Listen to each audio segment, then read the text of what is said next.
Good evening. You're watching the main news on HKIBC. I'm Johanna Chan. Here's a look at tonight's top stories. Daily COVID cases in Hong Kong shoot past 2,000 for the first time, but thousands more are expected in coming days. Government to set aside $27 billion for the unemployed, as well as frontline workers and businesses affected by COVID. And Russian figure skater Kamila Valieva can continue to compete in the Olympics, but her medals will be withheld. There is no respite for Hong Kong in the COVID fight after daily cases surpassed 2,000 for the first time. 2 elderly citizens who had COVID passed away even before they were admitted to hospital. In a sad development, authorities revealed that 2 elderly people who tested positive for COVID have passed away without even reaching hospital. One was a 73-year-old man who lived in Kwang Tin Estate in Lam Tin. He passed away yesterday. The other was a 77-year-old man who lived in Yau Ma Tei. He had developed symptoms and requested an ambulance, but died before reaching the emergency room. There were 2 more COVID-related deaths in hospital today. Both were elderly men in their 70s and 80s. The hospital authorities said 10 COVID patients remain in critical condition, while Hong Kong saw another daily record with 2,071 infections. It could get a lot worse tomorrow, with 4,500 preliminary cases awaiting verification. The Center for Health Protection said government labs are struggling to cope with the workload. It said about 1,500 more cases should have been reported yesterday. There's a backlog, so we expect those specimens will be confirmed today. But because of the vast amount of specimens and tests being done, so there is some delay in the confirmation of the specimens. Health authorities are continuing to hash out new plans to divert patients away from the existing public health system. We are going to set up a hotline that the patients can call directly through the hotline to our staff to inquire about infection control questions or some clinical questions related to COVID. And we are also exploring to set up designated clinic so those patients with symptoms can attend the designated clinic. Arrangements will be announced shortly. The latest round of the anti-epidemic fund will set taxpayers back by $27 billion. Anyone who was laid off during the latest COVID outbreak will receive $10,000, as will frontline workers who contributed in the city's fight against COVID. Maisie Mock reports. More than 1 week after the chief executive announced a 6th round of the anti-epidemic fund, the government revealed today how much it will exactly dole out.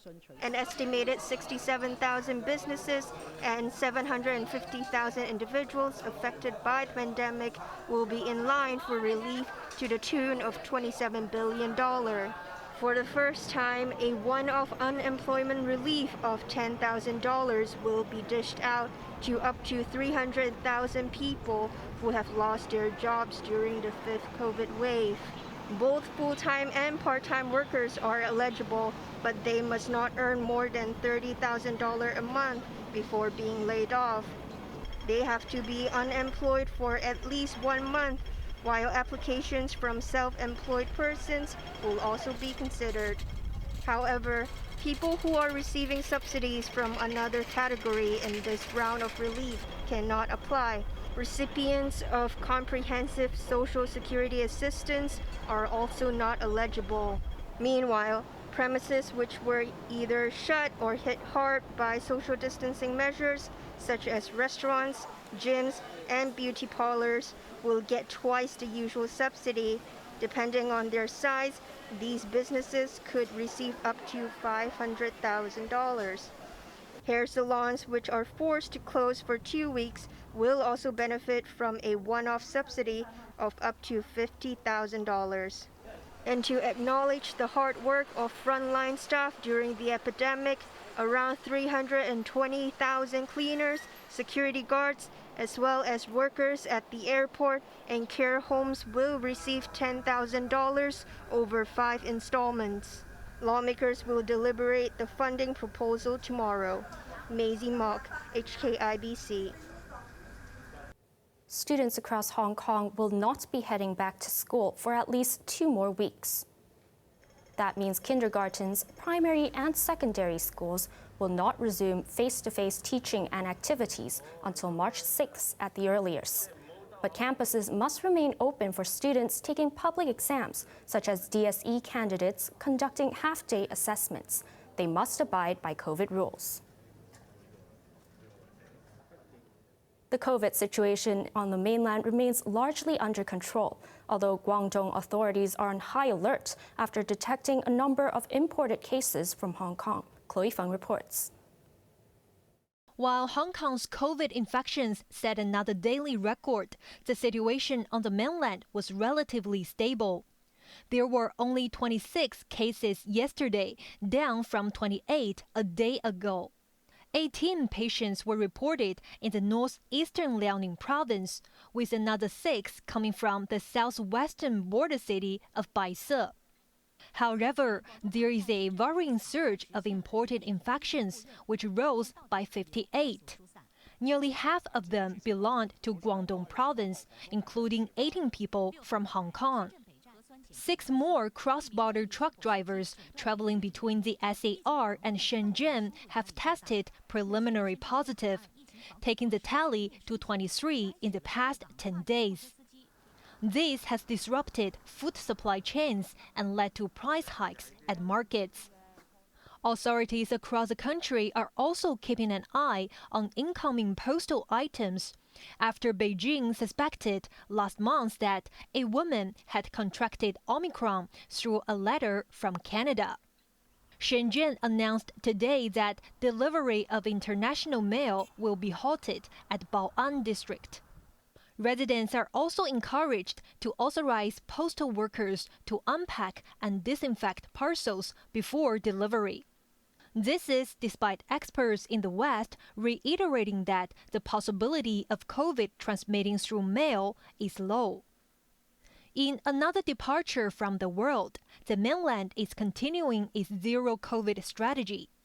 Schools and leisure facilities were shut down in Suzhou, a city of 11 million people, after just 8 Omicron cases were detected last night. Chloe Feng, HKIBC. In other news, a man who set fire at a mobile testing center in Taiwan last Saturday has been remanded until April. Transport worker Poon Hoi Ming, 27, has been charged with arson at the testing facility near Sun Chui Estate. Prosecutors are considering adding a charge of possession of offensive weapons. Police are conducting forensic tests and combing through surveillance camera footage after seizing a cutter and a lighter at the scene. Acting Principal Sha Tin Magistrate David Chung denied Poon bail and adjourned the case to April 11th. Amid reports of panic buying, the government is studying ways to ensure a stable supply of food and daily necessities from the mainland. They have a very clearly designated area where the cross-boundary truckers cannot go, so that would affect supplies for Hong Kong. If they have a lockdowns of a particular district, they would do it very strictly, and the close contact will be sent off for quarantine. We have to respect the quarantine measures. And we are also working with the mainland to adopt a multi-pronged approach to ensure that the goods needed by Hong Kong can be shipped in good time. Chan added Shenzhen authorities have already set up temporary connection points to facilitate cross-border deliveries. The Consumer Council has already called on citizens to remain rational and only buy what they need. Russia's star figure skater Kamila Valieva will be allowed to compete in the singles event tomorrow.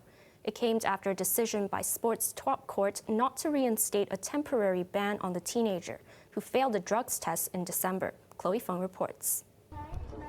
It was a long night for Russia's figure skater Kamila Valieva and for many involved in the athlete's doping case. The athlete will be online and she will testify online. She herself? Yes, as an individual person.